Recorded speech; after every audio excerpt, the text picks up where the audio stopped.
kesediaan Ibu Pipit Fitriana yang hari ini akan memaparkan hasil penelitiannya, dan kepada Dr. Gino Limon yang telah bersedia pula memaparkan hasil penelitian serta visi penelitian ke depan yang kira-kira nanti akan mungkin kita kerjasamakan bersama-sama. Kami lihat apabila seluruh kekuatan kita sebagai peneliti dapat kita satu padukan, kami kira penelitian riset kelautan, terutama tentang marine biodiversity di perairan timur Indonesia dapat kita pacu lebih cepat lagi untuk semata-mata dapat kita manfaatkan untuk kepentingan kita bersama.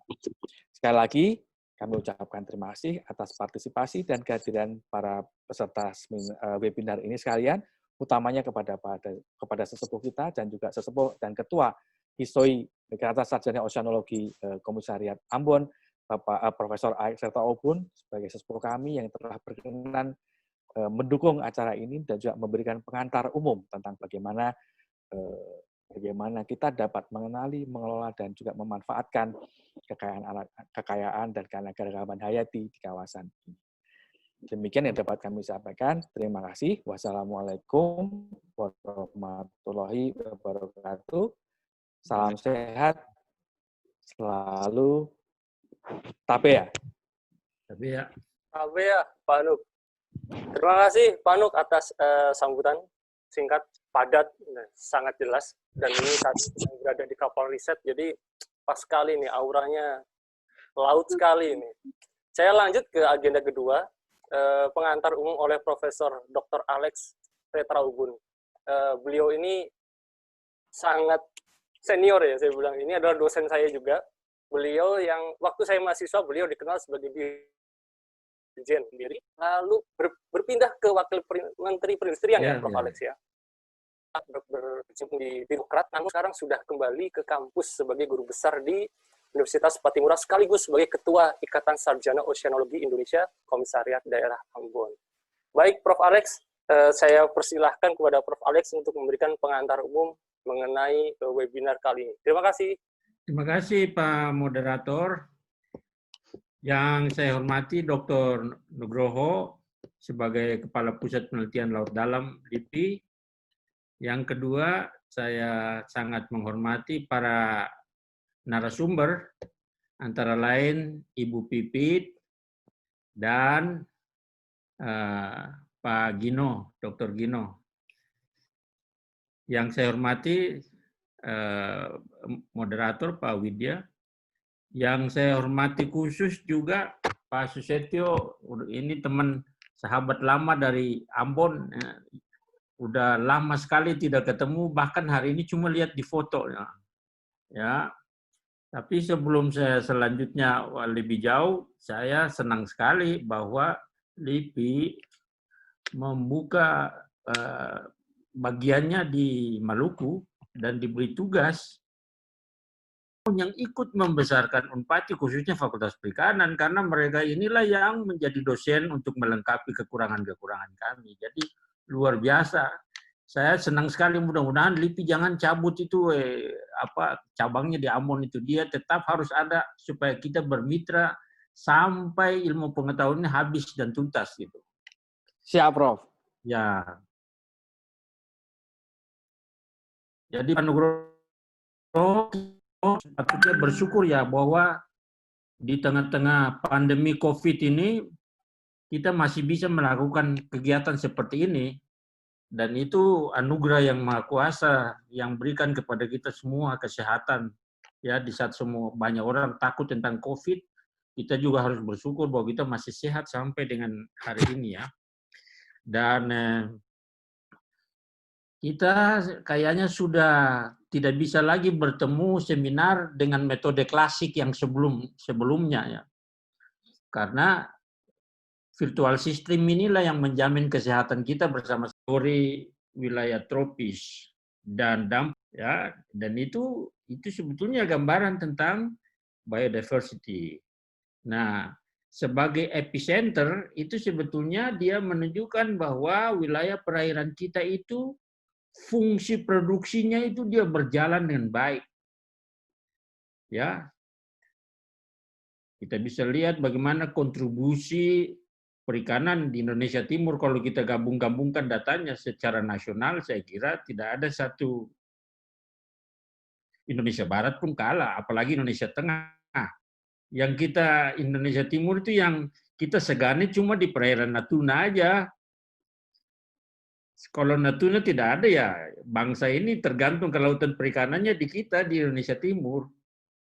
Ya, jadi saya kira webinar hari ini sangat penting untuk peneliti, untuk mahasiswa. Saya yakin ada mahasiswa juga yang hadir mendengarkan. Untuk mendengar pembicara narasumber dua orang ini, karena dan itu ada di dua pembicara ini. Yang pembicara pertama, Ibu Pipit, itu kan bicara tentang biodiversity discovery, apa yang beliau temukan khusus tentang bernakel. Indonesia Timur ini jarang orang bicara tentang bernakel loh. Ya. Nah, hari ini kita dengar bagaimana discovery dari terkait dengan biodiversity dari bernakel itu. Lalu yang kedua nanti Pak Gino menyampaikan tentang exploration. Nah, ini kata kunci penting, exploration. That means banyak hal kita bangga tentang produksi perikanan dan lain-lain, tapi banyak hal informasi ilmiah itu belum kita ketahui tuntas gitu.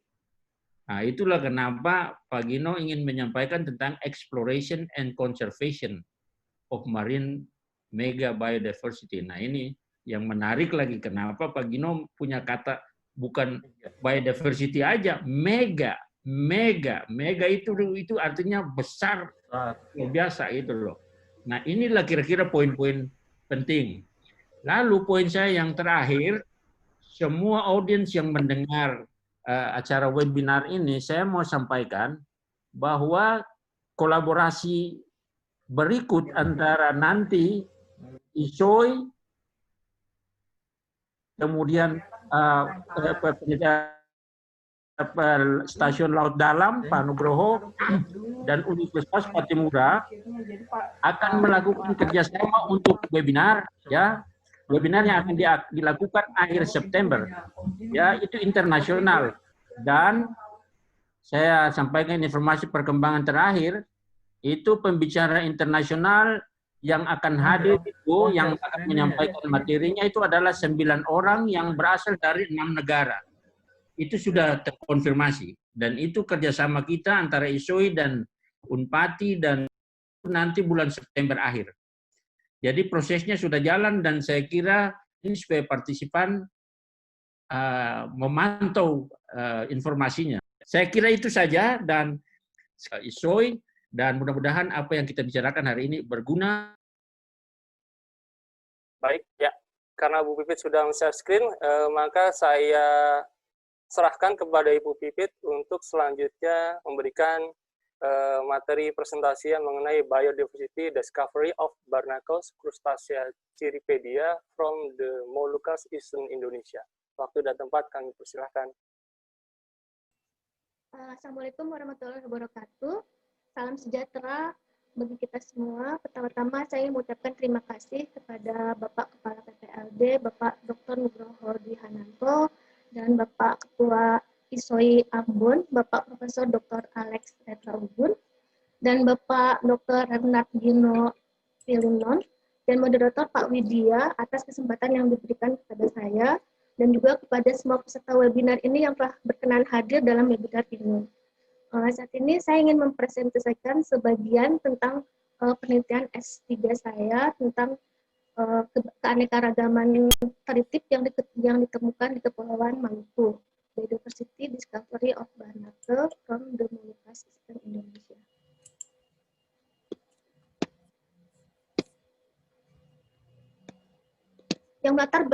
Pertama-tama yang melatar belakangi penelitian saya tentu saja adalah karena Indonesia itu adalah negara kepulauan terbesar yang ada di dunia.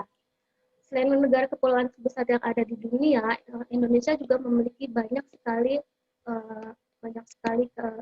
keistimewaan dan keunikan, seperti bahwa Indonesia itu terbentang sangat panjang, sekitar 5.000 km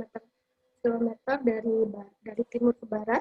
Itu jaraknya itu sama dengan jarak dari London ke Teheran. Jadi kalau Indonesia itu satu negara, jadi kalau di Eropa itu dari London sampai Teheran, berarti dia melewati lebih dari 8 negara.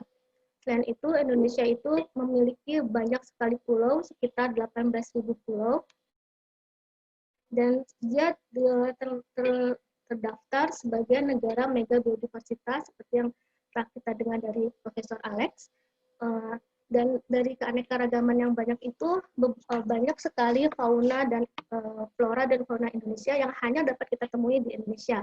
Sebagai contoh adalah kadal raksasa Komodo, itu hanya dapat ditemukan di Pulau Komodo. Dan lebih banyak lagi fauna dan flora yang hanya endemik di Indonesia. Selain itu, Indonesia tercatat sebagai negara dengan jumlah 3 terbanyak yang memiliki gunung berapi di dunia. Selanjutnya kita bergerak ke arah timur, kita berkenalan dengan Indonesia bagian timur. Seperti yang telah kita dengar dari Profesor Alex, bahwa Indonesia bagian timur itu adalah merupakan sentra dari keanekaragaman hayati laut. Indonesia bagian timur itu dia ada di coral, tidak hanya ada di Coral Triangle, tapi berada di tengah-tengah Coral Triangle. Dia berada di Pasifik dan Indian Ocean dan dilalui oleh Arlindo atau ITF. Di sini kita dapat melihat, kita dapat menemukan sekitar 75% banyaknya coral spesies yang ada di dunia, 75%-nya itu ada di Indonesia. Lalu di sini juga kita akan bisa menemukan sekitar 2.000 spesies ikan dengan segala keunikan dan kekayaan hayati yang dimiliki oleh Indonesia Timur itu, maka tidak heran jika Indonesia bagian timur itu dijadikan daerah sebagai global priority untuk konservasi. Nah, selain Indonesia Timur itu, di Indonesia kita lebih fokus lagi ke Maluku ya. Maluku itu sejak zaman dahulu merupakan mempunyai keistimewaan dan terkenal. Dia terkenal itu sejak zaman dahulu karena seperti yang kita ketahui bahwa pada abad ke-15 sampai pertengahan ke-19 itu rempah-rempah itu merupakan barang yang sangat mahal, malah mungkin lebih mahal dari emas. Pada saat itu lebih mahal dari emas di Eropa. Dan salah satu rempah-rempah itu, jenis rempah-rempah seperti pala dan cengkeh itu merupakan asli dan hanya ditemukan di Maluku.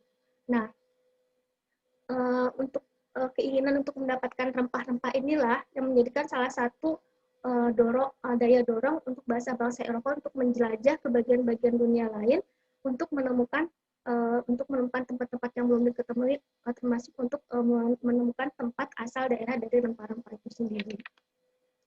Selain sebagai sumber rempah-rempah, Maluku terkenal karena dia mempunyai catatan sejarah tersendiri di dalam sains. Maluku itu banyak dijadikan tempat penelitian oleh ilmuwan-ilmuwan besar dunia, seperti sebagai contoh itu ada George Everett Rumphius dan Alfred Russel Wallace. Jadi Rumphius itu adalah merupakan bapak ilmuwan botanis besar dan merupakan ilmuwan yang pertama kali dia menulis buku deskripsi dan ilustrasi fauna dan flora dan fauna dari Asia Tenggara.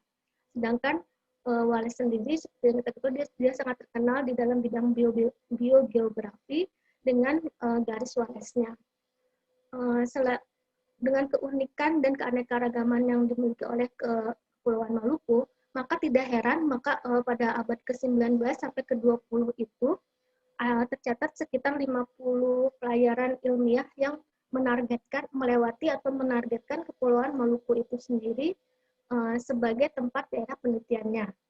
Sebagai contoh, ada ekspedisi Challenger yang dilakukan oleh bangsa Inggris. Lalu ada juga ekspedisi Siboga dan Snellius. Yang terakhir itu adalah ekspedisi ilmiah Karubar yang merupakan kerjasama antara pemerintah Indonesia dan Perancis. Dia menargetkan Pulau K, Tanimbar, dan Paru sebagai daerah penelitiannya karena dasar dari ditetapkannya pulau-pulau ini sebagai target penelitian berdasarkan hasil ekspedisi Bapak Danis Mortensen Expedition pada tahun 1914 sampai 1916. Jadi Profesor Mortensen itu menyimpulkan bahwa Kepulauan K itu sangat istimewa karena banyak sekali fauna laut yang di bagian dunia lain itu hanya hidup di laut dalam dengan kedalaman lebih dari 1.000 meter, tapi di Kepulauan K itu dia ditemukan di yang agak dangkal, itu di sekitar 200 sampai 400 meter ke dalam perairan. Jadi hal-hal inilah yang membuat Maluku itu sangat istimewa, nggak hanya dari sekarang, tapi mulai dari zaman dulu.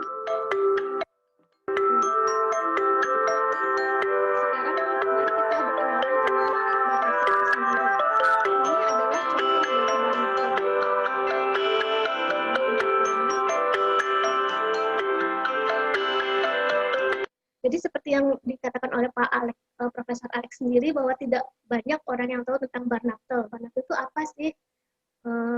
Barnacle itu padahal secara global itu, barnacle itu diteliti secara intensif dan global oleh banyak sekali ilmuwan sebagai karena keunikan dan ekological role-nya. Sebagai contoh, Darwin, beliau mempelajari barnacle ini secara intensif selama 8 tahun, dari tahun 1846 sampai 1854. Darwin sangat terobsesi untuk mempelajari barnacle ini, sehingga beliau bisa menulis 4 buku monograf tentang barnacle ini, yaitu tentang fosil barnacle dan ekstant barnacle. Bahkan banyak ilmuwan yang mengatakan bahwa hasil studi dari Darwin mempelajari barnacle inilah yang salah satunya membuat Darwin bisa merumuskan teori yang terkenal sampai saat sekarang, yaitu the origin of species. Jadi kalau kita lihat tuh, ini adalah barnacle. Mungkin secara awam orang menyangka bahwa barnacle itu adalah termasuk ke dalam kerang-kerangan karena dia mempunyai cangkang keras seperti kerang, tapi sebenarnya dia bukan kerang-kerangan atau moluska, tapi dia termasuk ke dalam bangsa udang-udangan atau krustasea. Barnacle ini dia bisa hidup 5-10 tahun, dan dia bisa hidup juga sebagai parasit dan bisa menempel di berbagai macam substrat, baik alami maupun buatan. Dan mungkin yang tidak kalah menariknya itu adalah barnacle di perbandingan dengan ukuran tubuhnya itu, barnacle merupakan binatang hewan yang memiliki organ reproduksi jantan terpanjang di dunia. Ini sebagai contoh. Kita bisa lihat. Nah, ini yang panjang ini itu bukan tangan atau bukan tentakel atau bukan organ lainnya. Ini adalah organ reproduksi jantan ketika barnacle melakukan reproduksi. Jadi dibandingkan dengan ukuran tubuhnya sendiri yang kecil, maka tidak heran jika barnacle ini dinobatkan sebagai hewan yang mempunyai organ reproduksi jantan terpanjang di dunia. Keistimewaan barnacle dan keistimewaan dari Kepulauan Maluku inilah yang membuat saya tertarik untuk mempelajari barnacle dari Kepulauan Maluku. Untuk diketahui bahwa tidak banyak orang yang melakukan penelitian barnacle di Indonesia bagian timur. Jadi penelitian barnacle di Indonesia bagian timur itu masih sangat jarang, dan laporan komprehensif tentang studi barnacle di bagian Indonesia Timur sendiri ini yang terakhir ditulis oleh Hooke pada tahun 1907 sebagai hasil dari ekspedisi Challenger dan Sibolga pada tahun 1899. Jadi sampai saat ini sendiri belum ada database atau checklist tentang berapa banyak dan jenis-jenis apa saja yang barnacle yang ada yang dapat ditemukan di material dan metode yang saya gunakan untuk penelitian ini adalah melakukan sampling lapangan yang dilakukan pada mulai dari Januari 2016 sampai September 2017 di Kepulauan Maluku, yaitu di Pulau Ambon, Saparua, Seram, Lombok, dan Banda Neira. Jadi di pulau-pulau tersebut saya mengkoleksi barnacle yang menempel di tiang-tiang pelabuhan, di di tiang-tiang jembatan atau mungkin barnacle yang menempel alami di batang-batang mangrove seperti ini. Juga melakukan snorkeling untuk melihat apakah ada barnacle yang menempel di batu-batu yang ada di pantai. Ini adalah sampling set yang saya lakukan untuk penelitian ini, itu di Ambon, Lombok, Saparua, Banda, dan Pulau Seram. Sedangkan ini adalah detail sampling set yang saya lakukan di Pulau Ambon. Totalnya itu ada sekitar 24 titik sampling set di seluruh ke seluruh Ambon. Lalu, bagaimana cara kita mengidentifikasi barnacle? Mungkin untuk mudahnya itu barnacle dapat kita kelompokkan menjadi dua, yaitu barnacle start barnacle atau boost barnacle dan out barnacle.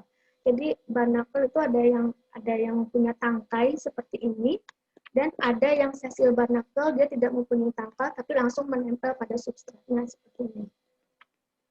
Jadi cara mengidentifikasi spesies barnacle itu kita lihat dari cangkangnya ke hard part, bagian kerasnya, lalu kita bedah untuk melihat bagian tubuhnya atau bagian lunaknya yang ada di dalam cangkangnya itu sendiri. Untuk sessile barnacle, pertama-tama kita lihat adalah pola dari si cangkangnya itu sendiri, apakah dia warnanya itu ada stripnya itu longitudinal atau transfer. Itu setelah melihat pola warna dari cangkangnya, kita bisa melihat operculumnya. Operculum itu adalah bukaan si cangkangnya itu untuk mengeluarkan ciri ketika si barnacle menangkap makanannya.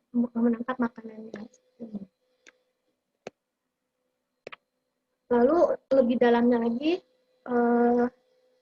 untuk sessile barnacle itu kita ambil satu bagian dari cangkang itu yang disebut dengan karina, lalu si karinanya itu kita potong cross section, potong bagian dalamnya untuk melihat bagaimana struktur rangka bagian dalamnya, apakah dia mempunyai bagaimana tuberculous, tubnya, varietas seednya, dan segala macam seperti ini.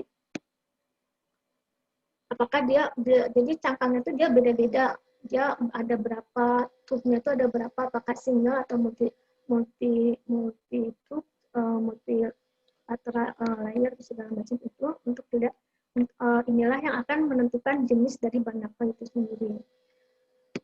Lalu setelah melihat cangkangnya, jadi seperti yang saya sebutkan tadi bahwa barnacle itu bukan kerang-kerangan tapi dia adalah udang. Jadi udang seperti ini. Jadi sama seperti udang, barnacle itu sendiri juga dia mempunyai 6 pasang ciri. 6 pasang ciri seperti ini. Dan setiap pasang ciri inilah yang nanti akan kita teliti untuk menentukan perbedaannya antar spesiesnya dan untuk menentukan spesies dari barnacle itu sendiri. Sebagai contoh, kita ambil sirus ketiga atau ciri urutan yang ketiga itu, kita ambil satu artikelnya dari ciri tersebut, seperti ini. Lalu kita amati lagi dari ciri itu bagaimana spinolnya, dentikelnya, multiplenya, atau setanya juga, seta atau bulunya itu kita amati juga bagaimana jenis dari tipe seta itu. Jadi itu adalah secara umum atau contoh-contoh bagaimana kita dapat menentukan jenis dari suatu barnacle itu sendiri. Nah, namun pada kenyataannya secara realnya itu untuk menentukan jenis suatu spesies itu tidak semudah yang dipikirkan, tapi kita harus mengobservasi, meneliti atau melihat secara teliti semua bagian dari tubuh barnacle itu sendiri. Nah, jika kita sudah mengamati semua bagian dari barnacle itu sendiri, maka kita dapat membuat suatu daftar yang disebut sebagai kunci identifikasi. Ini sebagai contoh adalah kunci identifikasi untuk genus Membranobalanus yang merupakan barnakel yang hidup di dalam spons. Contohnya seperti ini. Jadi dari kunci-kunci identifikasi inilah kita dapat menentukan jenis dari barnakel itu sendiri. Nah, untuk penelitian saya sendiri, jenis-jenis barnakel yang ditemukan di Kepulauan Maluku itu pada umumnya dia berasal dari merupakan barnakel Balanidae seperti ini. Jadi seperti di Ambon dan di Saparua itu yang mendominasi itu adalah barnakel Balanidae. Namun yang agak berbeda itu adalah di Pulau Seram. Di Pulau Seram itu yang mendominasi itu adalah Catamalidae. Dan ini adalah contoh barnakel yang ditemukan di Kepulauan Maluku. Ini adalah Amphibalanus amphitrite, seperti kerang, padahal ini bukan kerang, bukan moluska, tapi merupakan krustasea. Dan ini adalah untuk bagian badi yang di barnakel itu sendiri. Kita lihat alat reproduksinya seperti ini, lalu cirai atau untuk menangkap makanannya juga seperti ini. Dan untuk selain cirai dan alat reproduksi juga dilihat bagaimana bagian-bagian dari mulut dari barnakel itu sendiri, bagaimana bentuk dari labrum, bagaimana bentuk dari mandible atau maxillum seperti ini. Dan ini adalah contoh spesies barnakel Dosima fascicularis yang ditemukan di Kepulauan Maluku. Ini foto secara keseluruhannya, dan ini adalah bagian dari shock body-nya, ini bagian dari mulutnya. Ini juga lepas Ancyrophera dengan bagian cangkang dan bagian shock body-nya. Lalu ini Capitulum mitella, sama seperti ini, ada bagian ciri dan bagian-bagian mulutnya. Dan ini adalah Megabalanus zebra. Ini. Dan ini adalah contoh dari barnakel laut dalam yang saya dapatkan dari kolega di P2O. Jadi ini ada contoh dari bagaimana kita dapat menemukan barnakel laut dalam. Biasanya untuk dilukis sendiri, ini menempel di kabel-kabel mooring. Ini adalah barnakel, ini juga barnakel, dan ini barnakel. Sedangkan untuk penelitian saya hanya berhasil diidentifikasi satu spesies untuk dipsi barnakel, yaitu Heteralepas japonica. Dan ini adalah gambar barnakel. Jadi barnakel itu tidak hanya menempel di permukaan, tapi dia juga bisa hidup di dalam organisme lain. Contohnya ini adalah barnakel yang hidup di dalam spons. Dan ini dapat foto ini merupakan hasil dari pemindaian dengan menggunakan micro-CT scan yang ada di museum. Ini adalah contoh foto yang dihasilkan dari micro-CT scan. Jadi kelebihan dengan menggunakan micro-CT scan bahwa kita tidak harus membedah atau merusak si barnakelnya itu sendiri, kita tinggal masukkan ke micro-CT scan dan kita bisa menghasilkan foto atau mengamati barnakel tanpa harus mengeluarkannya dari hostnya, dalam hal ini berupa spons.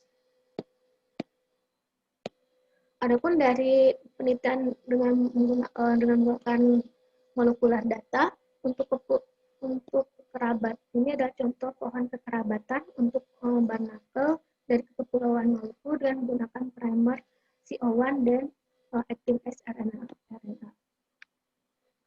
Seperti ini. Jadi dari satu tema penelitian saya itu dapat disimpulkan bahwa dihasilkan 97 spesies yang ada di Kepulauan Maluku itu, termasuk 23 spesiesnya itu merupakan new report untuk Maluku, dan 2 diantaranya itu masih menunggu untuk pendeskripsian lebih lanjut untuk dapat menentukan spesies itu sendiri. Ada kemungkinan adalah new spesies. Dan dari penelitian ini kita dapat melihat bahwa Kepulauan Maluku, barnakel di Kepulauan Maluku itu masih sangat perlu perlu lebih banyak dieksplor lagi, karena sampai saat ini si studinya itu mengindikasikan bahwa studi Banak itu masih sangat underestimate. Sebagai contoh, di Ambon itu dari catatan sebelumnya, dari catatan Hope maupun Diana Jones dari Australia itu mengatakan bahwa di Ambon, menuliskan di Ambon itu hanya terdapat 7 spesies Banakel, tapi dari hasil penelitian yang saya lakukan, ternyata di Ambon itu ada 24 spesies. Jadi sangat masih perlu dieksplor lagi lebih jauh. Di Kepulauan Maluku sendiri itu kan terdiri dari banyak sekali pulau, lebih dari 1000 pulau, dan banyak pulau-pulau yang mungkin belum terjamah. Jika kita bisa melakukan sampling di lebih banyak pulau lagi, saya yakin akan ditemukan lebih banyak lagi spesies Banakel. Hal ini juga sama untuk hasil molekuler. Hasil molekuler juga mengindikasikan bahwa Banakel masih itu untuk lebih banyak dieksplor lagi. Dan sedangkan untuk molekuler riset ini tidak hanya untuk Kepulauan Maluku, tapi untuk secara umum pun penelitian Banakel untuk di bidang molekuler juga lebih butuh untuk dieksplor lagi, terutama untuk pemakaian primer yang tepat. Terima kasih untuk penelitian. Saya ingin mengucapkan terima kasih kepada LIPI, Risetko, Profesor Frank Leader, dan teman-teman di Museum Pengatur sendiri. Juga terima kasih juga, saya ingin mengucapkan terima kasih juga untuk Marbes, untuk panitia Marbes, dan pada tahun 2016 dan 2017 yang telah melaksanakan pelatihan tentang taksonomi ini sendiri. Terima kasih.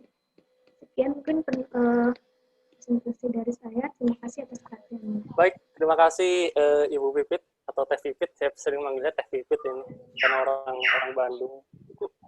Di Jerman jam berapa itu Teh Pipit sekarang? Jam 9 pagi. Jadi tadi bangun cukup pagi ya. Baik, tadi sekilas saya highlight ya. Teman-teman silahkan jika ada yang ingin bertanya bisa menggunakan menu chat Zoom atau menu chat lagi pengumumannya daftar hadirnya nanti terakhiran ya. Jadi sabar. Jadi tadi saya highlight sebentar bahwa Maluku khususnya itu punya peran yang cukup penting dalam mengungkap keanekaragaman di Indonesia khususnya, yaitu dari beberapa ekspedisi yang sudah lama seperti ekspedisi Challenger, Sibolga, Snellius. Lalu juga disebutkan bahwa Barnacle ini hidupnya bisa sampai 5-10 tahun, cukup lama ya. Yang saya tahu memang Barnacle ini atau teritip itu kan seperti sering nempel di kapal gitu, jadi sering kita pakai cat yang supaya nggak nempel nih gimana ini. Kita taunya ini kan cuma biota parasit, tapi ternyata punya gitu. Dan tadi luar biasa 23 new record, bahkan 2 mungkin potensi adalah bisa new species. Iya. Itu baru Maluku sendiri kan banyak siput laut itu yang kecil yang warnanya bagus-bagus. Beliau akan mempresentasikan, tadi sudah disinggung oleh Prof. Alex juga, mengenai exploration dan conservation of marine mega biodiversity in Indonesia gitu. Jadi silahkan Pak Gino, saya persilahkan untuk memakan materinya. Bisa dimulai dengan share screen, Pak Gino, dicoba. Terima kasih, saya coba ya. Ya, sambil menunggu Pak Gino, saya juga ingin menyapa nih dengan para dedengkot kalau saya bilang. Mohon maaf nih, saya sesepuh atau senior guru-guru saya, ada Pak Ugi, ada Pak Susistiono, ada Prof. Teguh, juga ada beberapa dosen yang saya kenal di sini, ada Pak Charles, ada Pak Safar Dodi juga nih dari LIPI. Itu selamat bergabung Pak. Nanti mohon jika ada pertanyaan Pak atau saran, kritik, bisa lebih interaktif untuk webinar kedua ini. Baik Pak Gino, saya persilakan. Terima kasih Pak Widya. Assalamualaikum warahmatullahi wabarakatuh. Salam sejahtera bagi kita semua dan selamat siang. Pertama-tama saya ingin mengucapkan banyak terima kasih karena sudah diberi kesempatan untuk menyampaikan beberapa hal di webinar ini. Saya juga mau menyapa teman-teman di LIPI Jakarta. Ada banyak teman dekat di sana yang dari Ambon, yang sudah lama di sana. Jarang ketemu, tapi saat ini saya mau menyapa. Mudah-mudahan semua sehat-sehat. Terima kasih kepada Pak Nugroho dan Pak Alex yang sudah membuka acara ini dan memberikan introduction, dan Bu Pipit yang luar biasa sekali penelitiannya, sudah mengawali acara ini dengan sangat baik, menunjukkan bahwa kita punya biodiversity atau keanekaragaman yang sangat luar biasa. Makanya di judul saya itu saya tulis eksplorasi dan konservasi mega biodiversity. Jadi organisme laut yang paling banyak biodiversity-nya tuh memang ada di Indonesia Timur. Nah, Mbak Pipit tadi udah sempat menyinggung dua orang ini. Jadi dari dulu itu orang sudah sangat tertarik Indonesia Timur, karena memang sudah mereka tahu bahwa di Indonesia Timur itu keragaman organisme lautnya itu yang paling hebat. Nah, saya hanya mau menambahkan sedikit karena sudah dijelaskan oleh Bu Pipit tadi. Wallace itu lebih lama tinggal di Ternate, survei kemana-mana pada saat dia konsumsi Ambonense, yang kopinya sekarang bisa dilihat di Keuskupan Ambon. Tapi dari 6 volume itu ada 1 volume tentang organisme laut. Yang menarik tentang Rumphius itu, dia menulis ke-6 volume itu 3 kali. Yang pertama pada saat selesai, dia kirim, itu kapalnya tenggelam, terbakar. Yang kedua, kebakaran. Pada saat dia mau menulis lagi, itu dia mengalami glaukoma dan dia sudah buta. Jadi yang membantu dia menulis volume terakhirnya itu, versi terakhir 6 volume itu, kalau tidak salah anaknya atau istrinya. Jadi Rumphius sangat lama di Ambon, dan mereka ini membuka jalan untuk menyatakan kepada dunia betapa kayanya laut Indonesia, terutama Indonesia Timur. Ini data-data terakhir, Pak Pipit juga sudah menyinggung tentang segitiga terumbu karang dunia. Ini areanya beberapa negara terlibat. Yang menarik, ini heat map daripada, kalau bisa lihat kursor saya, ini heat map daripada, ini heat map dari tingginya keragaman spesies sekarang di segitiga terumbu karang dunia. Jadi makin merah kehitaman itu makin tinggi. Nah, kita bisa lihat bahwa yang paling tinggi itu di Indonesia Timur, dan Maluku itu berada di jantungnya segitiga terumbu karang dunia, persis di tengah-tengahnya. Malah jauh lebih tinggi daripada di Australia, kita lihat. Itu untuk karang. Sama juga dengan ikan. Kita juga paling tinggi di tengah-tengah. Ini menunjukkan bahwa memang dunia tahu kita paling tinggi. Nah, bicara tentang keragaman organisme laut, kita punya beberapa ekosistem utama di laut. Tapi semua tahu bahwa ekosistem yang mempunyai keragaman organisme laut paling tinggi itu adalah ekosistem terumbu karang. Hanya bisa dibandingkan dengan hutan hujan tropis. Nah, kalau kita mau menjaga biodiversity ini, kita harus jaga tempat hidupnya. Nah, terumbu karang ini bagaimana kondisinya di Indonesia? Sekarang kita bisa lihat, ini data dari LIPI tahun 2018, saya ikuti. Ternyata rata-rata keadaan terumbu karang di Indonesia itu sudah jelek. Kita pikirnya ya di barat lebih jelek daripada di tengah, dan di timur masih bagus. Ternyata enggak. Di timur pun sudah mulai hancur. Ini fakta. Nah, Maluku sendiri, daerah ini adalah daerah yang sangat luas. Jadi, makanya kenapa sangat kurang survei dan eksplorasi di Maluku.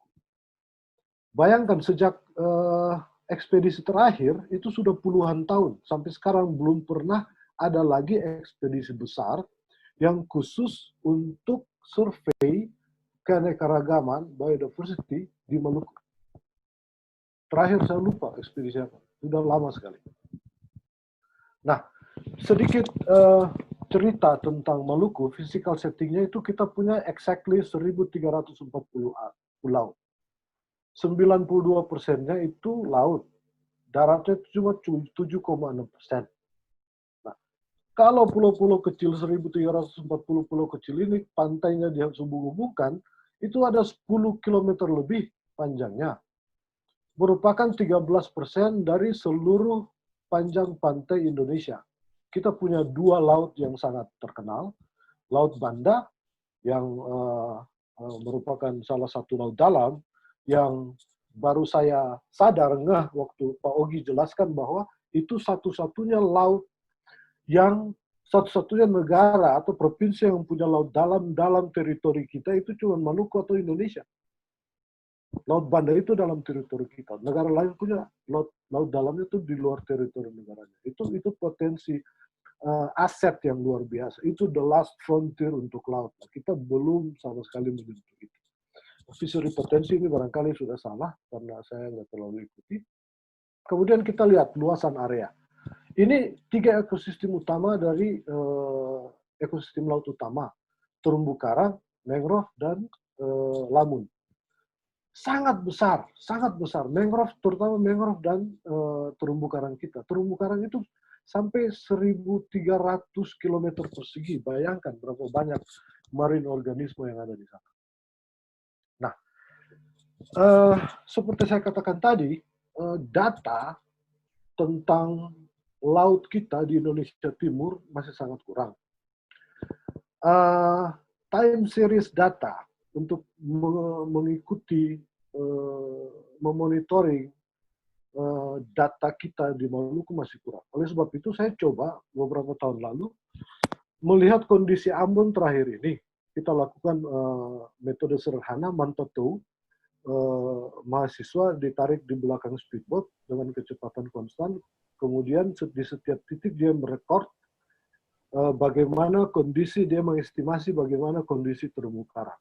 Nah, di Ambon sendiri bisa kita lihat. Itu dari mulai yang putih, itu hampir tidak ada karang, sampai yang paling tinggi, yang 5, yang biru. Yang 5 pun sudah nggak ada. Yang 4 yang orange kemerahan itu sudah sangat sedikit. Hanya berada di bagian utara dan sebagian bagian selatan Ambon. Di Teluk Dalam sudah nggak ada harapan sama sekali. Pulau Lease, Pulau Nusa Laut, Molana, dan Saparua masih sedikit bagus. Tapi Haruku karena dekat Ambon, walaupun belum selesai kita survei, kita sudah lihat bahwa penutupan karang keras yang menunjukkan kondisi kesehatan karang itu sudah sangat menurun. Jadi in general, secara umum kita bisa katakan bahwa keadaan ekosistem laut kita sudah sangat menurun. Hal-hal yang merusak itu antara lain coral mining, dynamic fishing, potassium cyanida, sedimentasi, marine debris, jangkar, dan lain-lain. Ini yang biasanya menyebabkan kerusakan karang. Nah, sekarang kita masuk ke keanekaragaman. Mulai dari mana? Yang paling banyak data tentang keanekaragaman sekarang ini dari Maluku atau Indonesia Timur itu ikan. Jadi memang bernakel itu nggak ada orang yang lirik. Kita pikirnya, bikin repot aja, nempel di kapal, nempel di ini, harus dibersihkan. Ikan yang paling banyak. Awal-awalnya dilakukan visual census. Nah, saya mencoba merangkum atau research dari beberapa literatur jumlah spesies yang ada di Indonesia Timur. Seperti kita lihat, paling atas itu Raja Ampat, paling banyak spesies. Kemudian menurun dari Papua, menurun, Komodo turun. Komodo masuk sana. Benar, Komodo masuk. Masih Komodo malah rendah. Turun. Nah, kita lihat Banda, Maluku tuh paling bawah jumlah spesiesnya. Pertanyaan saya, apakah benar jumlah spesies di Maluku jauh lebih kurang dari daerah lain di Indonesia Timur? Tentu saja tidak. Kenapa jumlah spesiesnya rendah? Karena survei yang dilakukan di Indonesia, di Maluku itu masih sangat jarang, masih sangat kurang dibandingkan dengan daerah lain, terutama di Papua, yang sangat intensif diteliti oleh LSM dari luar. Maluku sangat jarang. Makanya jumlah spesies di Maluku, kalau dibandingkan dari literatur, sangat sedikit dibandingkan dengan yang lain. Ini masalah. Karena apa? Pertama, areanya sangat besar. Pulaunya sangat banyak. Tenaga taksonomi di Maluku sangat jarang. Di Indonesia pun jarang. Hanya ada beberapa orang yang sudah keluar dari Maluku. Maaf saya sudah jarang balik Ambon, balik Maluku. Jadi harus dipanggil pulang lagi tuh Pak Nugroho ke Ambon, Pak Ogi di suggest supaya balik lagi penelitian di Ambon. Supaya kita bisa explore, kita bisa build database yang robust tentang marine organisme biodiversity di Maluku.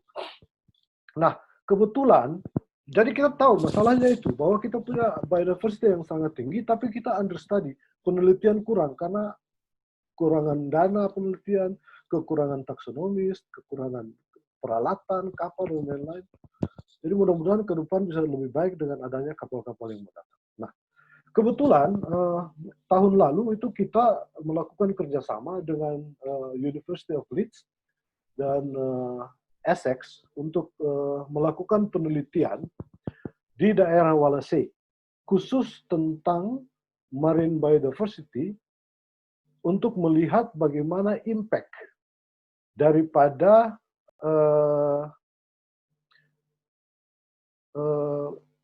impact dari manusia antropogenik terhadap biodiversity di daerah Wallacea. Jadi objektifnya ialah kita mau mengkuantifikasi impact daripada manusia kepada marine biodiversity dan membangun species interaction network. Oke? Kenapa kita fokus di daerah Wallacea? Seperti saya katakan tadi, daerah ini data sangat kurang. Jadi sebenarnya kalau kita meneliti di Maluku atau di daerah Indonesia Timur, itu datanya itu paling seksi.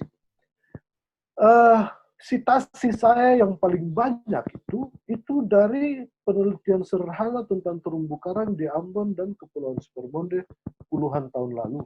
Itu yang sitasi yang paling tinggi. Bukan yang dengan metode canggih-canggih, bukan. Data sederhana. Karena apa? Kurang data dari Maluku, dari Indonesia Timur pada saat itu. Kemudian kita mau fokusnya itu data daerah yang kekurangan data. Kemudian kita mau mengembangkan new tools. Apakah cara yang baru yang selalu dipergunakan? Kita mau observasi dan mau develop apa data yang baru yang digunakan semua orang. Data molekuler ini betul-betul bisa mengisi gap yang kita miliki saat ini dari penelitian visual census dan survei lapangan. Kemudian tentu saja kita akan membandingkan kedua metode ini dan dalam membangun network. Target yang tadi kita katakan bahwa targetnya daerah Wallacea, yang ini target penelitian kita itu karena kita tahu punya marine biodiversity yang sangat tinggi. Kemudian penduduk di sepanjang pantai daerah ini sangat tergantung terhadap natural resources yang ada di laut. Jadi di coastal resources itu di pantai, sumber alam yang laut yang ada di pantai itu, sehingga impact ke ekosistem itu sangat tinggi. Nah, metode yang kita gunakan itu ada dua. Pertama, visual survey. Seperti biasanya pakai transect, foto, catat, visual census, kita catat abundance, biomass, dan taksonominya. Yang kedua, itu kita pakai environmental DNA. Jadi air laut itu disaring, kemudian dari saringan itu, DNA yang menempel itu akan kita bangun library dengan sekitar 7-8 primer untuk melihat berbagai macam organisme yang ada dalam kolom air atau pernah lewat situ. Kira-kira begitu. Nah, kelemahan kekurangannya kalau visual census kita langsung dapat datanya. Tapi kelemahannya itu butuh waktu yang panjang, butuh tenaga ahli. Spesies-spesies yang bersembunyi kriptik itu di bawah-bawah batu, terutama ikan-ikan kecil, udang apa itu tidak bisa, susah diidentifikasi. dicatat. Logistiknya butuh dana besar di lapangan dan resikonya cukup tinggi untuk di lapangan. Environmental DNA, keuntungannya itu sangat gampang. Dalam waktu yang pendek kita bisa mengambil sangat banyak sampel. Masalahnya itu butuh waktu yang sangat panjang. Kita mulai koleksi DNA sampel itu dari tahun lalu, diperkirakan itu 3-4 tahun baru kita bisa melihat hasilnya.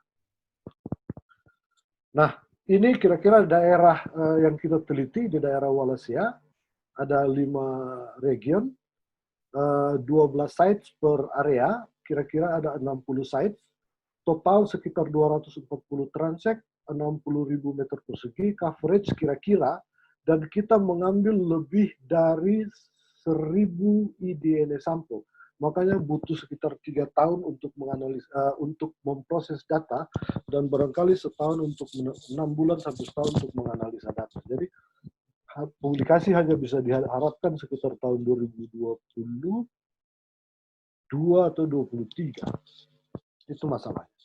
Nah, ini titik-titik yang kita ambil, yang merah itu titik di mana kita mengambil eDNA, sampel, yang biru itu tempat survei, kemudian yang kuning itu barusan batal gara-gara COVID. Mudah-mudahan barangkali September bisa kita lanjutkan. Nah, ini kira-kira overview apa yang kita dapatkan secara sangat kasar. Ikan saja dulu, karena yang lain masih dianalisa. Di masing-masing daerah itu spermondia sekitar 350 spesies, ambon 373, halmahera 392, dan ini pulau-pulau dengan spesies tertinggi. Pulau Lanjukan, Amet, di site yang dengan ini jumlah spesies tertinggi, Pulau di Amet, di Pulau Nusa Laut, dan di Pulau Tolimau.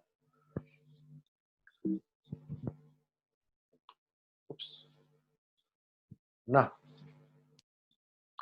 sekarang kita sudah membicarakan tentang visual census, tentang eDNA. Kelebihan eDNA adalah kita bisa dapat men-sequence atau dapat sequence dari semua jenis organisme yang ada di kolom air. Masalahnya di mana?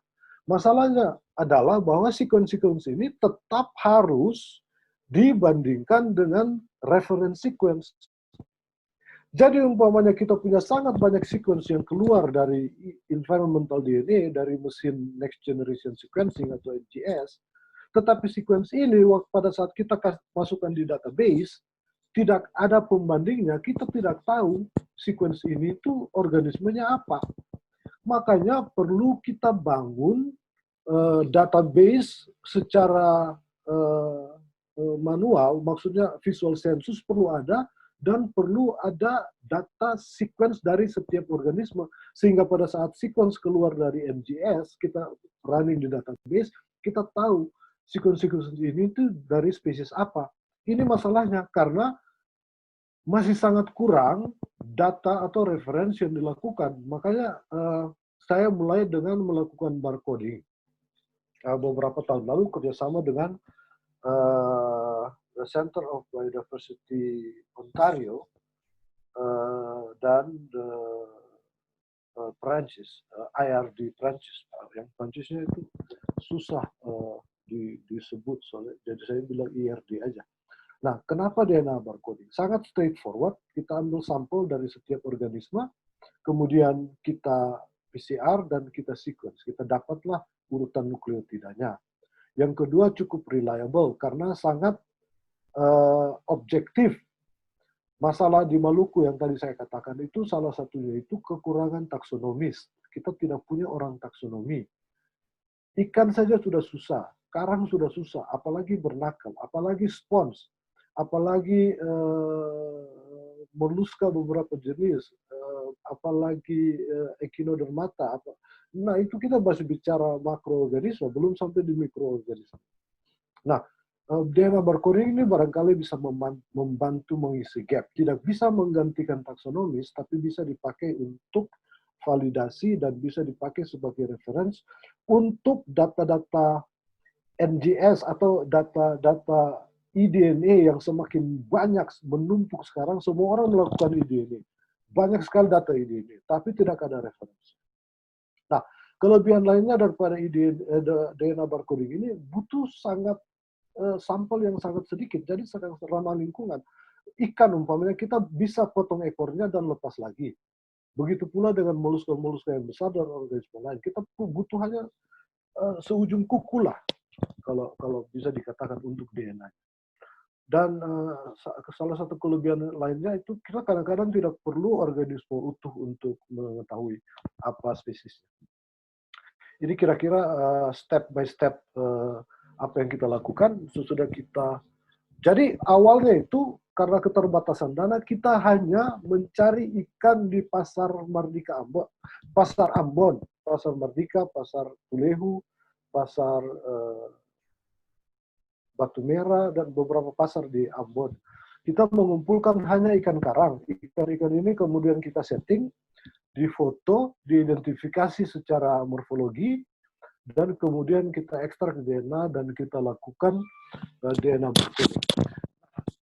Ini yang sangat mengagetkan saya. Dari sekitar 2.500 sampel, jadi per spesimen, per spesies itu minimal 3. Jadi kita kumpulkan 3 sampai 5 spesies. Dari 2.500 spesimen yang kita kumpulkan, sekitar 760 spesimen kita kirim untuk sequencing kerjasama dengan Ontario. Dan sekitar 92% itu successful. Jadi kita bisa sequence sekitar 696 spesimen. Nah, bayangkan dari pasar Ambon, ternyata itu bisa ditemukan 202 spesies ikan. Kita pikirnya kita makan cuma ikan tongkol, ikan tuna, ikan kerapu, ikan batu-batu, beberapa ikan pelagis kecil. Ternyata kita bisa mendapatkan sekitar 202 spesies di pasar Ambon. Bayangkan berapa banyak spesies yang ada di laut. Itu pun kita belum selesai, kita masih terus, walaupun kurva pertambahan spesiesnya sudah mulai plateau, tapi kita masih tetap berusaha mencari spesies baru di pasar. Jadi ikan komersil aja sudah sebanyak ini, dan didapat di pasar. Nah, dari 41 spesies grouper umpamanya, dari kerapu aja kita dapat 41 spesies ya di pasar Ambon. Ada 3 new records. Jadi tidak heran kalau Bu Pipit itu bisa dapat banyak sekali rekod baru dan spesies baru di bernakel. Sedangkan ikan yang sudah kita teliti berulang-ulang aja masih bisa kita dapat new record, walaupun tidak mendapatkan rekod yang new species. Oke, ini beberapa. Saya kira saya lanjut saja supaya ini new records yang kita ketemukan. Kemudian bekerja sama dengan Southern Cross University, seperti kata Pak Widya tadi, kita mulai meneliti tentang nudibranch. Kenapa?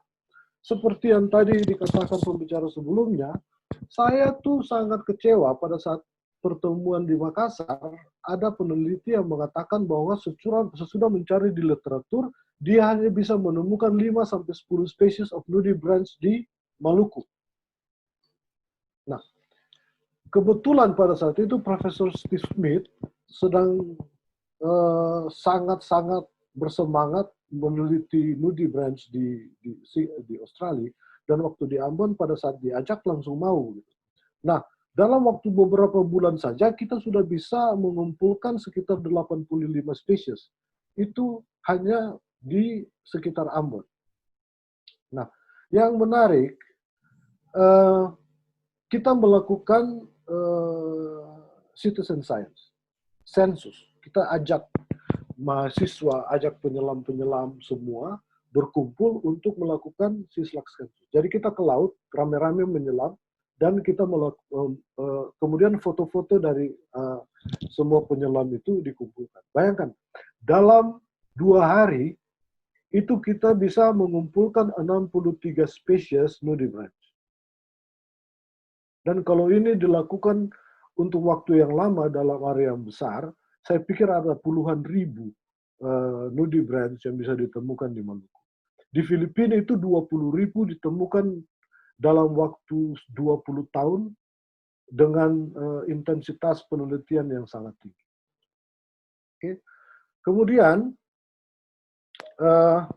sebenarnya ada Pak Gino, beberapa ya. Pak Gino, maaf, ini waktu reminder ya. Oke. Ya. Kalau gitu saya lanjut aja. Kenapa biodiversity itu penting? Karena ini hal-hal yang sangat penting untuk di siklus di laut. Kemudian secara ekonomi juga biodiversity itu sangat penting. Banyak hal yang bisa didapatkan seperti tourism dan yang lain, tapi potensi yang paling besar sebenarnya itu di biomedical research. Karena kalau kita bisa menghasilkan obat dari organisme laut itu, hasilnya tuh bisa sama dengan sumber dana yang dibutuhkan oleh Indonesia. Kemudian secara intrinsik biodiversity sendiri, organisme itu punya intrinsic value di dalamnya itu, karena dia merupakan bagian dari kultur kita. Di Maluku pada umumnya itu orang sangat dekat dengan laut, sangat tahu keindahan laut, malah membutuhkan bahan-bahan dari laut untuk kehidupan sehari-hari. Kemudian mereka sangat indah begitu, makhluk yang indah ya, dan mereka punya hak untuk hidup bersama-sama dengan kita. Nah, bagaimana kita mau menyelamatkan biodiversity ini? Karena setiap hari itu ada spesies yang hilang tanpa kita ketahui. Kenapa? Kita tidak punya database. Nggak ada database yang lengkap dari biodiversity di Maluku.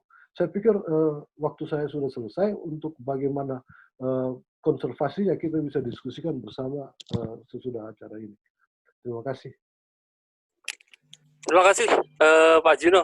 Cukup banyak materi yang disampaikan karena memang judulnya juga Mega Biodiversity, sampai waktunya juga nggak cukup ya Pak Gino ya. Tapi nanti akan ada diskusi untuk mengungkap bagaimana strategi konservasinya. Terima kasih Pak Gino. Di sini saya mencoba meng-highlight ya beberapa dari presentasi Pak Gino, memang dari sejarah tadi Bu Pipit dan Pak Gino semuanya dari sejarah, dari tentang Welles, tentang Rumphius, lalu juga menarik juga seperti di Ambon atau di Maluku kenapa spesies karangnya sedikit atau biodiversity-nya terkesan rendah, karena juga jumlah surveinya kurang. Nih seperti kasus COVID juga nih. Kenapa COVID-nya kurang? Karena tesnya juga kurang, seperti itu. Persis. Ini menarik sekali nih. Iya, ini kalau dibandingkan dengan Raja Ampat nih, jangan-jangan kita juga nggak kalah nih di Ambon ini. Begitu kan Pak ya. Lalu ini juga ada beberapa kerjasama yang nanti bisa ditanyakan ke Pak Gino. Tadi juga disebutkan dengan Ontario, dengan Leeds di UK, dan juga Essex ya. Dan ini menarik, ada tentang environmental DNA, ini lagi ngetren sekali. Nanti ada beberapa pertanyaan Pak dari partisipan. Begitu. Saya lanjut ke pertanyaan ya Pak ya. Bu Pipit mungkin bersiap, nanti saya sudah highlight sini beberapa pertanyaan. Yang pertama, sebenarnya pertama ini untuk Prof. Alex, cuma saya hide dulu nih. Ini ada beberapa pertanyaan dari teman di BMKG. Saya langsung ke Bu Pipit ya.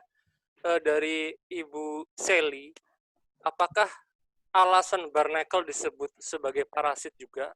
Apakah host atau inangnya? Ini bagaimana ini Bu Pipit? Kenapa barnacle bisa disebut seperti parasit seperti itu mungkin? Ya, sebenarnya itu barnacle itu ya mungkin kenalnya sebagai hama ya, karena dia menempel di badan-badan kapal dan harus dibersihkan, karena jika tidak dibersihkan itu dia membuat berat si kapal dan membuat boros si bahan bakarnya. Sedangkan parasit barnacle sendiri itu memang ada satu order, ada satu bagian dari barnacle itu yang emang parasit, tapi nggak hanya sebagian sedikit saja. Dia parasit ke kepiting, misalnya kepiting, lalu ya biasanya parasit ke kepiting, tapi meskipun dia menempel, pada umumnya dia menempel, tidak semua barnacle itu dia parasit, hanya sebagian kecil saja yang parasit, dan parasitnya itu makhluk-makhluk laut lainnya seperti kepiting, seperti yang saya sebutkan itu. Jadi hanya ada satu divisi saja yang merupakan parasit, dan lebih banyaknya itu adalah sessile barnacle. Oke, jadi hanya sebagian kecil ya. Ini lanjut ke pertanyaan kedua dari Ibu Rahmawati dari Universitas Airlangga. ada barnakel yang hidup di tepi atau epibalanus dan ada yang hidup di laut dalam. Apakah ada karakteristik khusus yang membedakan kedua tipe barnakel tersebut? Kemudian untuk tingkat parasitismenya, barnakel mana yang bersifat parasit? Mungkin dari tepi dan laut dalam tadi. Silakan Bu Pipit. Jadi pembagian barnakelnya itu sendiri tidak seperti yang tadi disebutkan ya, tidak tepi atau parasit atau segala macam. Jadi pembagian barnakel itu pembagiannya itu seperti yang saya sebutkan sebelumnya tuh pada umumnya hanya dibagi menjadi dua, yaitu barnakel start barnakel atau barnakel yang mempunyai batang dan sesil barnakel yang langsung menempel, itu yang ada yang ada kerak seperti kerangnya itu pada umumnya dua. Nanti ada orde lagi itu perkembangan taksonomi barnakel itu sendiri sekarang sangat pesat ya. Jadi dalam taksonomi barnakel itu ada yang berubah karena berdasarkan penemuan baru. Jadi pembagiannya itu ya biasanya berdasarkan morfologinya seperti cangkang kerangnya atau dengan bentuk-bentuk sirih dan segala macamnya. Sedangkan untuk apakah dia parasit atau tidak tidak termasuk dari pembagian bukan yang membedakan parasit atau enggak ya pertanyaannya tadi ya. Jadi emang ada barnakel yang hidup sebagai parasit, hanya sebagian kecil yang parasit, dan ada yang menempel gitu. Baik. Dan untuk membedakannya ya mungkin ya ada barnakel yang shallow water, ada yang deep sea barnakel seperti itu berdasarkan tempat hidup mungkin ya. Baik Bu Pipit, lanjut ke pertanyaan dari ini sebenarnya tawaran dari Bu Yoyo nih. Saya juga yang menyapa Bu Yoyo nih dari LIPI Mataram. Ini ada material dari ekspedisi Sejades 2018. Apakah berminat nih untuk dieksplor? Mau. Oke. Singkat ya Bu Pipit ya. Mau dikirim kemana Bu Pipit? Ke Ambon aja Bu, saya mau pulang insya Allah. Oke. Iya. Oke, saya lanjut ke pertanyaan berikutnya. Ini dari Bu Agustina Somokil, ini dosen di Unpati, saya paham nih, dosen budidaya kalau tidak salah. Ini kan tadi disebutkan ada 97 jenis barnakel yang ada di Indonesia dan ada kurang lebih 25% yang ada di Maluku. Pertanyaannya, apakah semua jenis barnakel ini bersifat parasit? Lalu bagaimana mengantisipasinya? Karena ini sangat berbahaya bagi kegiatan mariculture, khususnya mariculture sistem KJA. Nah, benar kan? Dari budidaya. Silakan, Bu Bibit. Ya, jadi perlu saya luruskan sedikit ya. Tadi yang 97 spesies itu bukan barnakel di Indonesia, tapi hasil penelitian dari sampling saya di Kepulauan Maluku. Saya mendapatkan hasil 97 itu juga di Kepulauan Maluku, nggak semua pulau Maluku, hanya 5 pulau. Ambon, Pombo, Saparua, Seram, dan Banda. Sedangkan untuk database untuk barnakel di Indonesia sendiri ini belum ada, jadi kita belum mengetahui secara keseluruhan Indonesia itu punya barnakelnya berapa jenis, belum ada. Jangankan Indonesia Timur saja belum ada, dan Kepulauan Maluku aja baru sebagian pulau gitu. Jadi belum 97 spesies itu bukan spesies di Indonesia. Sedangkan tadi pertanyaannya parasit ya, sangat menarik karena hanya sedikit orang yang mengetahui tentang barnakel, dan barnakel itu terkenalnya hanya hama dan parasit. Yang menempel di kapal-kapal atau di pelabuhan-pelabuhan itu sebenarnya bukan parasit barnakel juga, dia hanya menempel, dia hanya memanfaatkan substrat tiang pelabuhan atau badan-badan kapal itu sebagai tempat hidupnya. Dia bukan parasit karena dia menempel, tapi dia mencari makan sendiri, dia tidak bersifat parasit seperti itu. Dan mungkin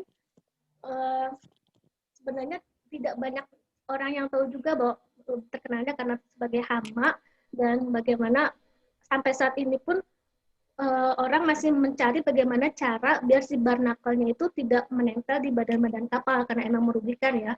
Tapi ini sebenarnya dua mata pedang ini ya, ada hal untungnya dan tidak beruntungnya. Sebagai hal negatifnya itu karena dia menempel di kapal, tapi sebenarnya itu karena dia daya tempelnya itu sangat kuat, sampai sekarang itu penelitian tentang barnakel untuk untuk melihat si set semen atau untuk bahan alami, bagaimana si barnacle itu menghasilkan bahan alami yang itu dinyatakan sebagai lem alami terkuat di dunia. Jadi sampai saat sekarang pun udah pakai anti pakai cat macam apapun, si barnacle tetap nempel karena dia mempunyai bahan alami yaitu sebagai lem terkuat di dunia itu, dan masih diteliti sampai sekarang bagaimana caranya biar si barnacle itu tidak menempel di kapal-kapal. Tapi dengan kuatnya si penempel pelekatnya di barnacle itu sendiri, ini dimanfaatkan juga, banyak dimanfaatkan untuk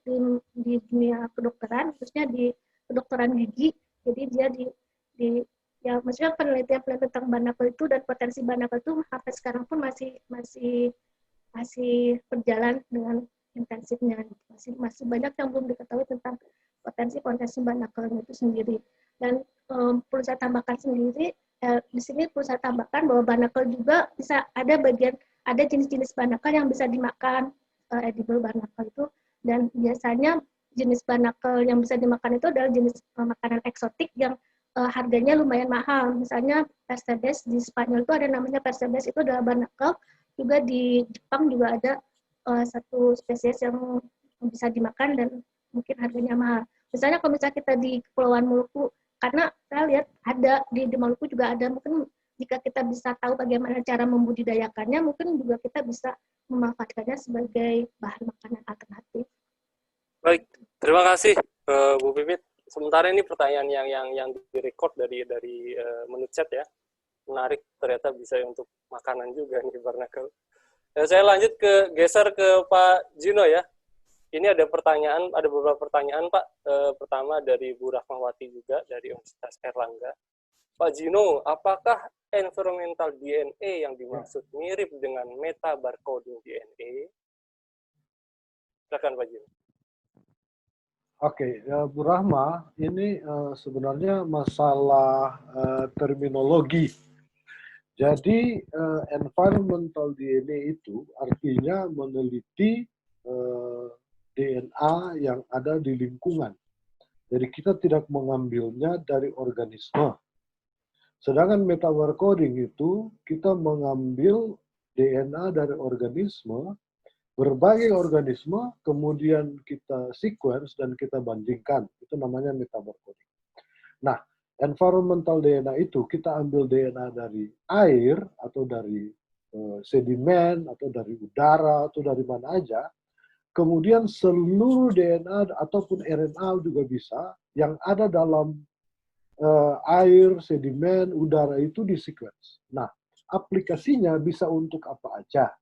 Jadi sesudah kita ambil environmental DNA, kalau kita pakai library-nya kita pakai CO1 atau 16S, maka kita bisa menggunakan DNA metabarcoding dengan menggunakan data environmental DNA itu. Kira-kira begitu.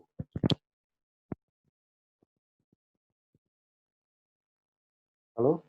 Ya, baik Pak Gino. Saya lanjut ke pertanyaan kedua ya Pak Gino.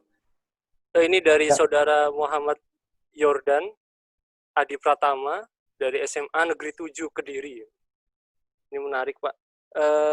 Selama penelitian dan eksplorasi Bapak, apakah ada invasif alien spesies atau IAS yang dapat mengancam keanekaragaman hayati biota laut di Indonesia Timur?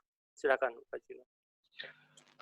Saya sebenarnya secara pribadi sangat yakin bahwa ada invasive species, karena itu tidak bisa dihindari. Tapi dalam survei kita belum melihat itu ada dalam jumlah yang besar atau dalam jumlah yang sudah membahayakan. Jadi sangat diharapkan pada saat hasil eDNA, environmental DNA itu selesai dianalisa, kita bisa tahu lebih jelas ada berapa banyak invasive species yang ada di perairan Maluku. Nah, kelemahannya barangkali agak susah bisa sih sebenarnya dibikin kuantitatif.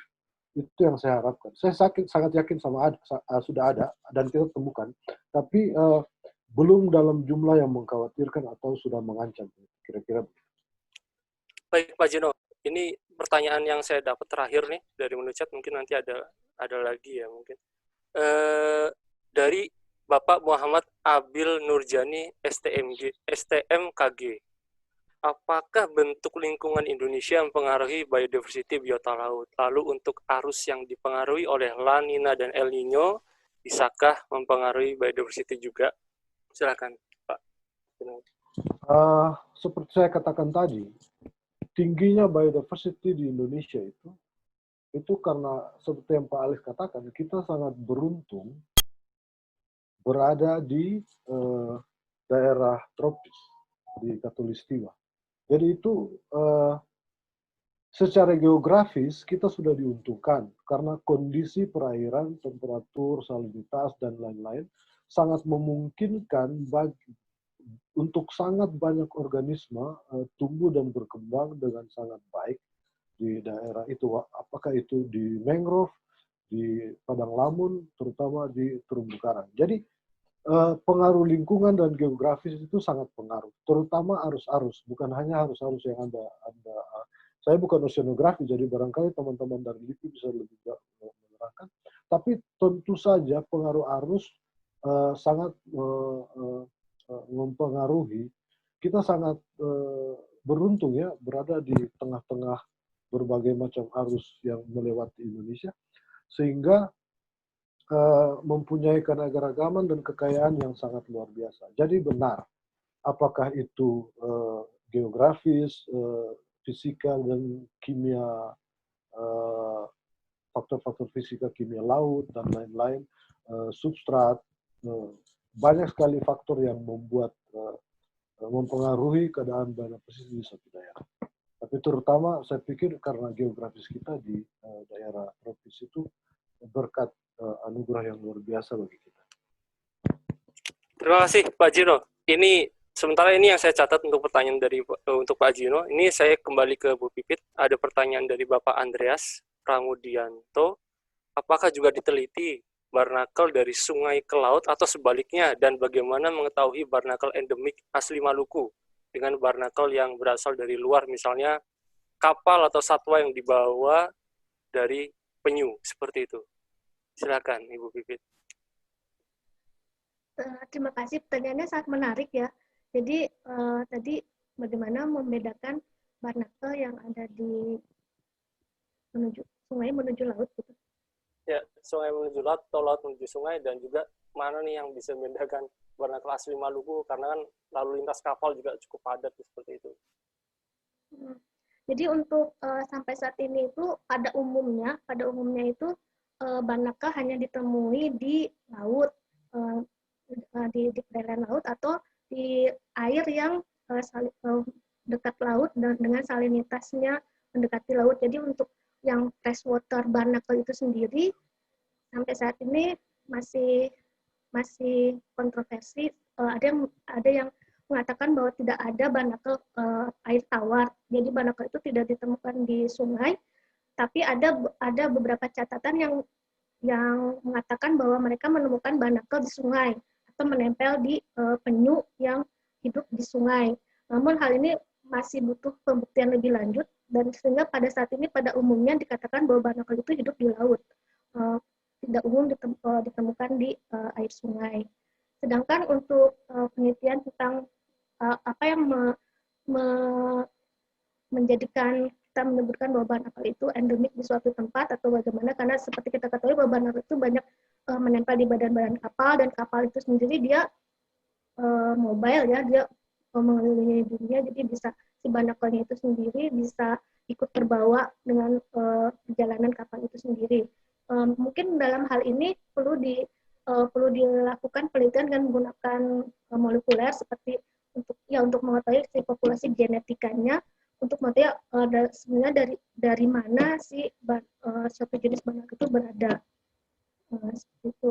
Jadi butuh penelitian lebih mendalam di bagian molekulernya. Dan untuk misalnya untuk itu lebih mendalam di molekuler sih kalau untuk mengetahui si asal dari si suatu spesies barnacle itu sendiri. Tapi sejauh ini bahkan ada yang mengatakan bahwa kayak barnacle yang di dalam spon itu akasta, suatu genus di dalam barnacle itu. Akasta itu dia origin dari dekat dengan Kepulauan Maluku atau di Coral Triangle itu sendiri. Tapi untuk penelitian seperti itu masih butuh pembuktian dan butuh lebih banyak data di bidang molekuler.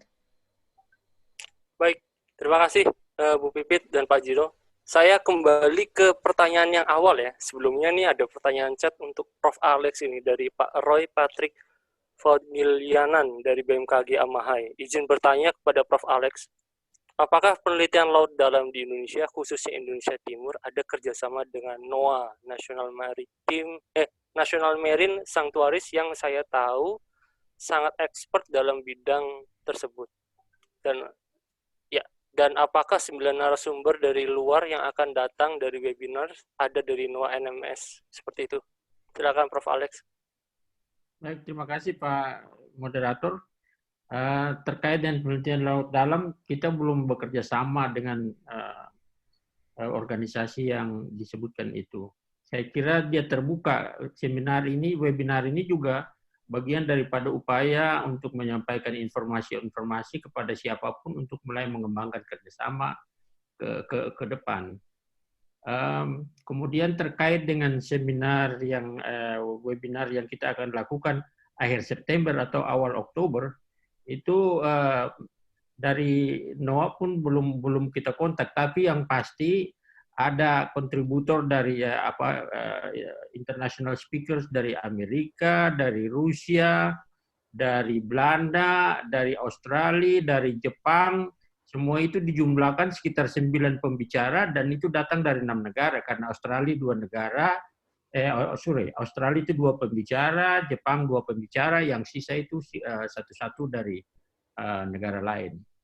Nah, oleh sebab itu saya pikir ini juga penting disampaikan ke semua audiens atau partisipan ini untuk silakan siapkan paper-paper untuk dipresentasikan nanti pada momentum itu. Dan saya kira dengan kehadiran 9 international speakers ini, itu we have a guarantee to publication of your paper internationally. Oleh sebab itu, make sure you don't miss this opportunity. Terakhir, mungkin saya ingin sekali mengomentari ini 2 pembicara ini. Silakan, Prof. Sangat perfect 2 pembicara ini. Ibu Pipit misalnya. Ibu Pipit punya catatan tentang 23 new record, 97 species species itu dia bayangkan suddenly dia menciptakan peluang penelitian baru dari spesies sekian ini. Satu persatu diteliti aja udah luar biasa masifnya. Lalu yang kedua, ya saya kira apa yang disampaikan oleh Pak Gino tadi, bahwa kondisi wilayah yang kepulauan itu, saya sangat hakul yakin itu pemicu keanekaragaman hayati. Nah, bayangkan, jangan lupa beda antara Pulau Jawa dan Maluku, yang pulaunya itu didominated by small island. Kalau Pulau Jawa, karena daratannya masif, banyak sungai-sungai yang bermuara ke laut, dan itu sulit menemukan terumbu karang. Tetapi kalau di Maluku, banyak dominasi pulau-pulau kecil, dan itu air tidak akan ada di pulau-pulau kecil itu. Baca di publikasi internasional itu udah tahu bahwa persoalan utama di pulau kecil adalah there is no fresh water. Dan itu menjadi pemicu dia berasosiasi dengan terumbu karang. Nah, atas logika ini saja kita sudah tahu bahwa hanya karena penelitinya masih kurang, sehingga informasi identitas spesies itu belum terlalu banyak terungkap. Nah, disinilah poin-poin penting dari 2 pembicara ini yang berhasil memprovokasi kita untuk membuka wawasan pikiran kita untuk penelitian yang terbuka semakin banyak ke depan itu loh. Itulah poin positif daripada webinar ini. Saya kira itu aja. Terima kasih, Pak Prof. Alex. Pak Moderator. Ini waktunya tinggal kurang lebih 15 menit lagi ya. Jadi saya ingin memberi lagi nih kesempatan kepada teman-teman jika ada ingin yang chat bertanya. Jika tidak, saya akan kembalikan ke Teh Pipit dan Pak Gino. Mungkin Teh Pipit dulu untuk memberikan semacam apa ya, kayak closing remark atau seperti penutup gitu, atau yang ingin ditekankan dari penelitian dari masing-masing. Silakan Teh Pipit. Ya, terima kasih atas semua perhatiannya, terima kasih atas kesempatannya. Jadi di sini saya hanya ingin sedikit menegaskan lagi bahwa Indonesia itu sangat kaya akan keanekaragaman hayati. Nggak begitu banyak negara yang kaya seperti kita. Banyak negara maju tapi keanekaragaman hayatinya kalah dari negara kita. Jadi alangkah baiknya jadi kita sebagai bangsa Indonesia lebih mengenal dan lebih mau untuk mempelajari keanekaragaman hayati, mulai dari mungkin hewan-hewan atau tumbuh-tumbuhan yang jarang dilihat oleh orang lain, coba lebih diperhatikan lagi dan mungkin bisa menjadi bahan pembelajaran yang berguna bagi kita semua dan bisa di kedepannya bisa bermanfaat untuk kesejahteraan negara dan bangsa Indonesia. Terima kasih, Teh Pipit. Pak Gino, komentar terakhir mungkin tadi yang konservasi, bagaimana Pak Gino? Oke, terima kasih. Kita udah bicara banyak tentang eksplorasi sumber daya atau keanekaragaman laut kita. Nah, saya hanya mau mengingatkan, kita punya area yang sangat besar, pulau yang sangat banyak. Kita sangat terbatas dalam tenaga sumber daya manusia, peralatan, terutama kapal, dan dana penelitian. Nah, perlu kerjasama yang luar biasa. Kita harus membongkar sekat-sekat yang selama ini ada. Kita harus membongkar ego sektoral yang ada. Sudah saatnya semua bergandengan tangan untuk sama-sama mengeksplorasi sumber daya alam mega biodiversitas yang ada di Indonesia Timur ini. Saya sekarang ini kebetulan berbicara meminjam ruangan sekretariat atau kantor Rumah Sakit Terapung Airlangga, Satria Airlangga, yang pada intinya itu berfungsi untuk melayani pasien atau melakukan pelayanan kesehatan untuk pasien-pasien di pulau-pulau terluar, pulau-pulau kecil. Nah, kenapa saya di sini? Kita sudah mulai menjalin kerjasama untuk nanti kapal Rumah Sakit Terapung ini selain untuk melakukan pelayanan kesehatan, bisa juga diikuti oleh para peneliti untuk sampling dan melakukan penelitian. Nah, kerjasama seperti ini yang sangat kita butuhkan. Kemudian link keluar, networking ke negara-negara yang memang memiliki dana yang lebih besar. Dan barangkali kalau bisa, Banda itu yang sekarang dilarang oleh peneliti asing dilarang masuk, itu kalau bisa itu peneliti asing disilahkan masuk aja. Yang penting mereka mempunyai research permit dan diawasi dengan ketat, didampingi oleh orang lokal. Karena kita sebenarnya membutuhkan mereka juga ekspertis maupun dana dan peralatan transfer teknologi dan lain-lain. Nah, untuk konservasi sama, seperti saya katakan tadi, kalau habitatnya kita rusak, biodiversity ini akan hilang, akan hancur. Habitatnya harus dijaga, terumbu karang harus dijaga, padang lamun harus dijaga, mangrove harus dijaga, karena jauh lebih murah menjaga daripada memperbaiki. Rehabilitasi terumbu karang itu membutuhkan dana yang sangat besar. Itu jaga aja sudah lebih baik. Nah, siapa yang harus jaga? Kita semua stakeholders harus terlibat, mulai dari masyarakat yang kita sosialisasikan, karena banyak masyarakat, karena kita kurang sosialisasi, mereka kurang pengetahuan tentang ekosistem, tentang organisme laut. Banyak yang masih mengambil batu karang dari laut, karang hidup, karang masif terutama, untuk dibikin fondasi. Di mana-mana di daerah yang kekurangan batu seperti di Aru, masih kita lihat tumpukan karang hidup yang dibikin fondasi rumah. Karena apa? Kurang pengetahuan. Mereka tidak tahu bahwa itu organisme hidup. Mereka pikirnya batu tinggal ambil aja gitu. Dan perlu semua stakeholder, masyarakat perlu disosialisasi. Akademisi selain menulis di jurnal-jurnal ilmiah perlu menulis secara populer. Banyak sekarang seperti The Conversation, majalah-majalah yang bisa kita tulis untuk masyarakat lebih tahu apa yang kita lakukan. Kemudian link masyarakat akademisi dengan pengambil keputusan atau dengan yang membuat peraturan dengan pemerintah, itu harus ada kerjasama yang sangat baik, link yang sangat baik untuk sama-sama menjaga sumber daya kita yang luar biasa itu. Kalau kita tidak jaga, setiap hari itu ada spesies yang hilang. Dan kita tidak tahu karena kita tidak punya database. Sangat perlu, terutama untuk kita untuk membangun database yang robust. Jadi kerjasama dari segala pihak sangat-sangat dibutuhkan. Saya pikir itu take home message buat kita semua. Terima kasih. Terima kasih Pak Gino. Sangat padat ini tadi kesan-pesannya.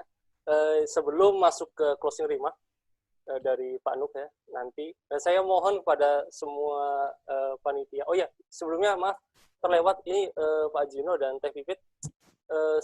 Ini adalah banyak sekali partisipan yang ingin mendapatkan materi presentasinya. Ini nanti mohon ya untuk bisa di-share ke rekan-rekan, mungkin bisa di PDF-kan, tidak masalah, nanti akan kami bagikan kepada semua peserta, karena banyak sekali permintaan itu. Lalu saya minta nih kepada semua rekan, sebelum closing remark dari Pak Nuk, apakah bisa diaktifkan videonya, lalu akan saya screenshot.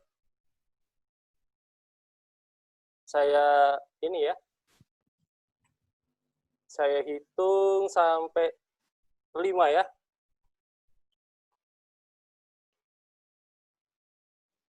1, 2, 3, 4, 5. Oke, saya screenshot sekarang. Cheers.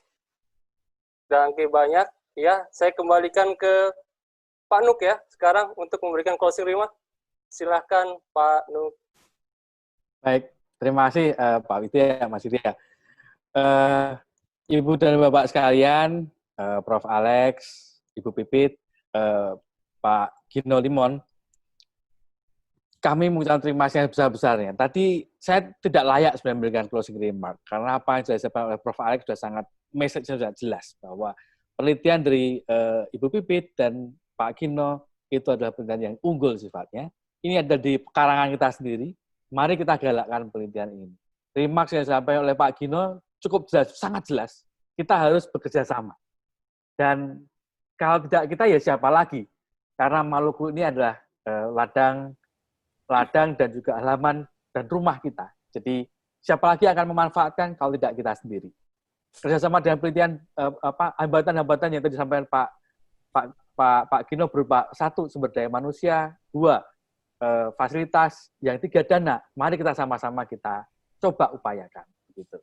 Tadi Pak Gino sudah bekerjasama dengan teman-teman di Airlangga untuk kapal rumah sakit. Kalau mau mampir ke Maluku, silakan untuk menggunakan dermaga LIPI. Saya pikir terbuka kita di sana. Mari kita manfaatkan sama-sama. Kalau kita ada kapal, kita manfaatkan sama-sama. Memang kapal yang di Ambon sekarang sudah rusak, dan kita cari kapal yang baru. Nah, ini kita semua dalam proses. Dan proses itu harus kita kawal bersama-sama untuk kebaikan kita bersama. Karena sudah saatnya Indonesia itu maju, Indonesia Timur maju. Gitu. Dan kalau tidak kita, siapa lagi? Ibu Pipit salah satu dari diaspora kita yang ada di luar negeri. Kalau bisa segera pulang, silakan pulang. Kita terima dengan tak terbuka. Kalau masih mau postdoc, kita dorong postdoc. Karena apa? Bagaimanapun yang dihasilkan oleh teman-teman kita yang sekolah atau bekerja di luar negeri, tetap kita bisa manfaatkan bersama-sama. Dan kami harapkan kerjasama antara kita di dalam ISOI atau Ikatan Sarjana Oceanologi Indonesia ini di bawah pimpinan dari Prof. Alex bisa kita jadikan apa ya Prof ya? Kita bisa jadikan mangkok begitu. Jadi kalau mangkok itu kan ada bakso, ada bakso, mie, ada ikan tuna, ikan cakalang kita campur jadi enak begitu. Jadi kami harapkan Prof ini nanti ISO ini jadi kayak mangkok bakso Prof. Nah, kami ini kan ada yang kita punya airnya, Mbak Pipit punya udangnya, siapa Pak Gino punya baksonya, atau apapun kita olah sama-sama supaya itu enak buat kita bersama. Nah, memang siapa? Jadi kira-kira demikian, Prof. Jadi mari kita galakkan ini, kita gunakan, kita kembangkan ISOI ini supaya bisa bermanfaat bagi kita semua. Kalau ada manis, kita nikmati manisnya. Kalau ada yang pahit, ya kita nggak usah makan. Kita buang saja. Yang kita nikmati yang enak-enaknya aja. Mungkin saya tidak banyak yang bisa saya sampaikan, tapi karena sudah sempat diwakili oleh Prof. Alex dan Pak Gino dan Mbak Pipit, dan kami harapkan teman-teman di sini ada yang muda-muda, ada yang peneliti muda, ada yang mahasiswa, dosen muda. Ini adalah taksonomi ini ilmu yang jarang, tidak ada. Yang di sini mungkin hadir ada Prof. Teguh Pristiwadi dari Bitung.